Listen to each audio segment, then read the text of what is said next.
इसी प्रकार से महाराज श्री के श्रीमुख से कथा प्रसंगों का निरंतर आनंद लेने के लिए पूज्य श्री के आधिकारिक YouTube चैनल को जरूर सब्सक्राइब करें और बेल आइकन को दबा दें।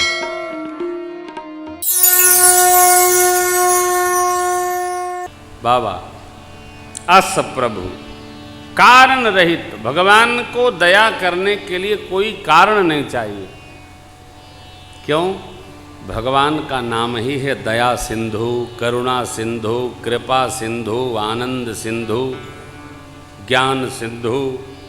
भगवान सब सुख सिंधु, सबके भगवान समुद्र हैं। तो आप बताइए समुद्र के पास क्या कमी है? रत्नाकर हैं वो, तो खजाना भरा है। तो जो जिस भाव से जाए नहीं जाए, केवल वही स्मरण कर ले तो भगवान वही दया कर देते हैं।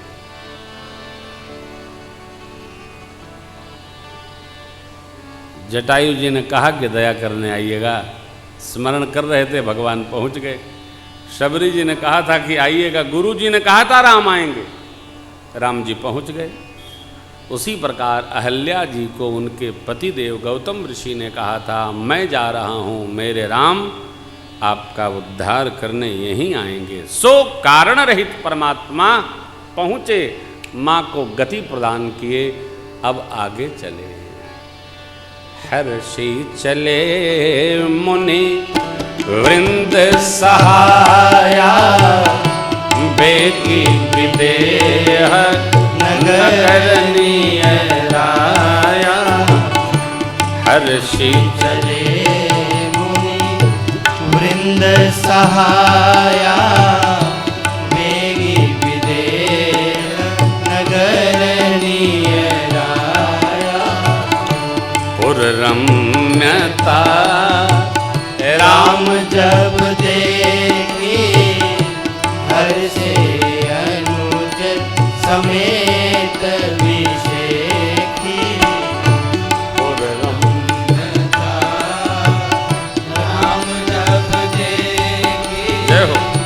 हर्षे अनुज मिथिला। समेत विषेखी।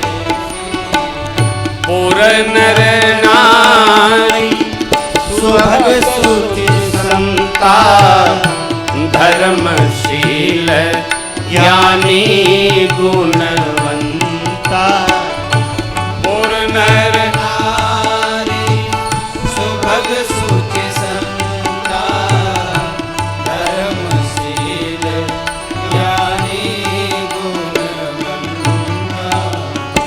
गंगा अवतरण की कथा गुरुदेव भगवान विश्वामित्र जी ने सुनाई। परमात्मा सुने, स्नान किए, ब्राह्मण देवताओं को दक्षिणा भेंट की, आगे चले, मिथिला प्रवेश हुआ। एक बार भाव श्रद्धा से बोलिए तिरहुत धाम की जय। पावन नगरी है जहाँ मेरी मैया जगत जननी पारम्बा भगवती श्री सीता महारानी का अवतरण भया।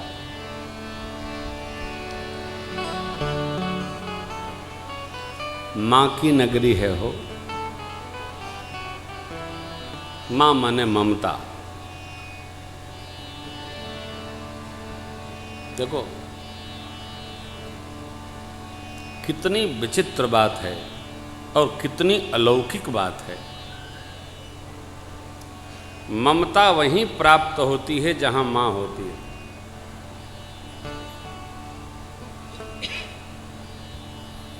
पुरुष के घर में सूखा पड़ा रहता है, लेकिन घर में यदि माँ हो तभी मधुरता दिखाई पड़ती है।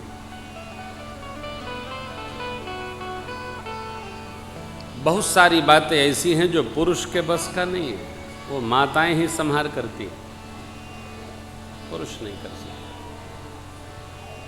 पुरुष न घर संभाल सकता है, न बच्चे संभाल सकता है, न साज संभाल सकता है, न श्रृंगार संभाल सकता है।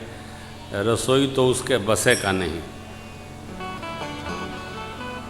पुरुष को 3 दिन भोजन बनाना हो ना तो जूठे बर्तन में रोजे बनेगा।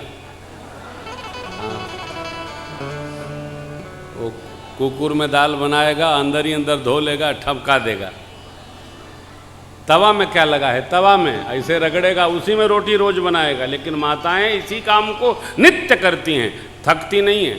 थोड़ा भी जूठा होगा तुरंत धोएंगी। पुरुष अपने अपने बनियाई से पूछ पाछ के बराबर कर दे। माताएं तो माताएं साहब, मिथिला माँ की नगरी है। इसलिए बाबा ने क्या कहा, रम्यता, पुररम्यता, रमणीयता, मधुरता। लोग कैसे हैं? पुर नर नारी सुभग, सुभग बोले तो सुंदर। व्यास जी आप कपड़ा धोते हैं? बोलो, कसम खाओ हमार। कौन धोता है? कौन? माइक लगा है, बोलो बोलो बोलो बोलो। कौन धोता है? ठीक तेज बोलो। ये कपड़ा 22 दिन बाहर रहेंगे तो धर के ले जाएंगे कि बहू रानी धो करके दोबारा देंगी। ऐसे अलौकिक हैं व्यास जी। एक कपड़ा 2 दिन सदी के पहनते नहीं हैं, लेकिन 22 दिन बाद भी जाएंगे तो हमारी बहू रानी इतनी लायक हैं, स्वास्थ्य उनका प्रतिकूल रहे तब भी वह धो के प्रेस करेंगे माड़ी लगा के। ये तो साधु बाबा है। और ऐसे आप लोगन में भी साधु बाबा लोग हुई हैं जो लाद इलाज नहीं है, माताएं सजाती हैं। सुभग लिखा ना, पुर नर नारी सुभग शुचि संता, सब धर्म ज्ञानी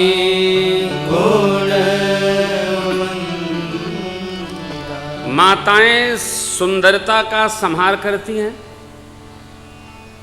धर्म का संहार करती हैं। पुरुष की धर्म भीरुता में माताओं की धर्मशीलता के कारण से शीलता का दर्शन होता है। अभी आपको एहसास कराता हूं।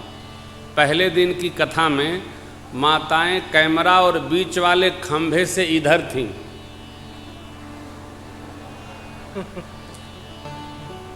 अभी देखिएगा 2 दिन बाद माताएं भारत का नक्शा बना के आप सबको ऊपर भेज देंगी। अभी भी माताएं ऊपर अधिक हैं। माता लोग हाथ खड़ा करो, कैमरा पकड़ो, छोटू कैमरे से पकड़ो इनको। देखिए माताएं हमारी आपसे अधिक हैं। कल से माताएं इधर भी बैठ जाना आप लोग, क्योंकि देखो माताओं को ऊपर नीचे ये सब नहीं कराना चाहिए। पुरुष तो छटछटा के ऊपर जा सकता है, माताओं के वेश के कारण, स्वभाव के कारण पुरुष लोग सब ऊपर। ऊपर भी माताएं भर जाएं तो पुरुष लोग बाहर हनुमान शिव जी के तरफ चले जाएं। काहे? पर्दे में माताओं को रहना चाहिए। पुरुष तो कहीं भी बैठ के देखो कथा सुन लेगा, क्या फर्क पड़ता है, लेकिन माताओं के साथ मर्यादा है। माताओं को घर के अंदर रहना चाहिए और पुरुष को दरवाजे पर रहना चाहिए। यही व्यवहार है।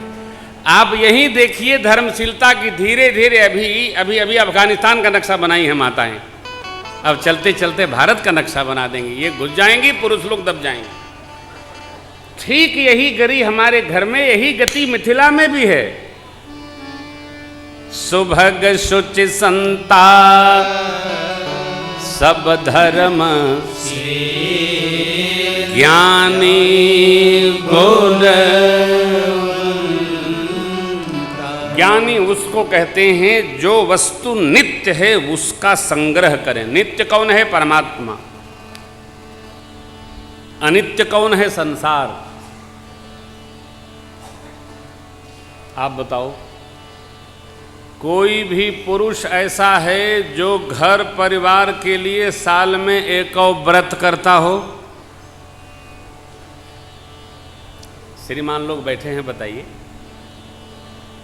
आप लोग एकादशी करोगे अपने लिए, रामनवमी करोगे, 12 बज गया लाओ जल्दी, 12 बज गया लाओ जल्दी। यही जन्माष्टमी को हम करते हैं।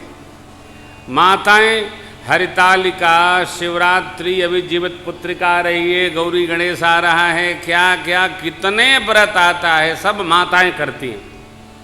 पति का व्यापार खटपट है तो माताएं व्रत करेंगी, गुरुवार व्रत करेंगी, स्वास्थ्य गड़बड़ है रविवार व्रत करेंगी। हमारे पूर्वांचल में माताएं 3 दिन का व्रत करती हैं। छठ महोत्सव जब आता है 3 दिन का, लेकिन तब वो पुरुष के लिए बाटी चोखा बना के व्रत करती हैं। कधो खई हैं माताएं धर्मशीलता पूर्वक पूरे परिवार को धर्मशील बना के रखती हैं। इसलिए बाबा ने यहाँ कहा धर्म ज्ञानी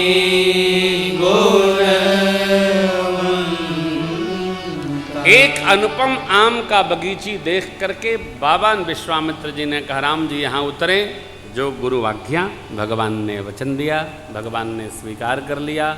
अमराई में उतरे, मिथिलापति ने आकर स्वागत किया। अरे विश्वामित्र महामुनि आए, विश्वामित्र महामुनि आए, समाचार मिथिलापति पाए, समाचार मिथिलापति पाए।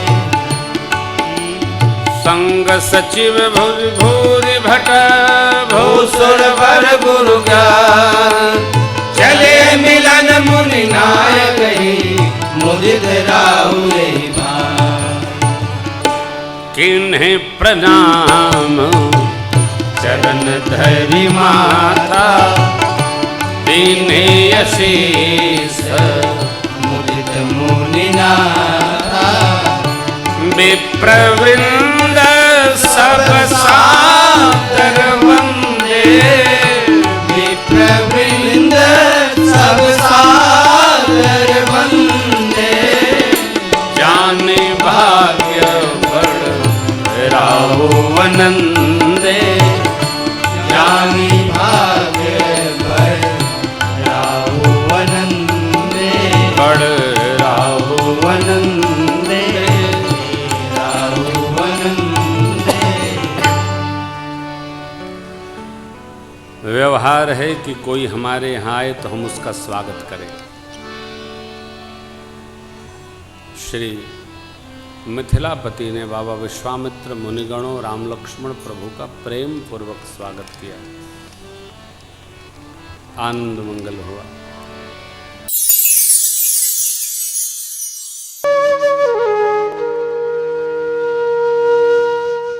इसी तरह सुनते रहिए, चैनल को सब्सक्राइब करिए, बेल आइकन को दबा दीजिए और पुण्य अर्जन के लिए अपनों में शेयर करिए।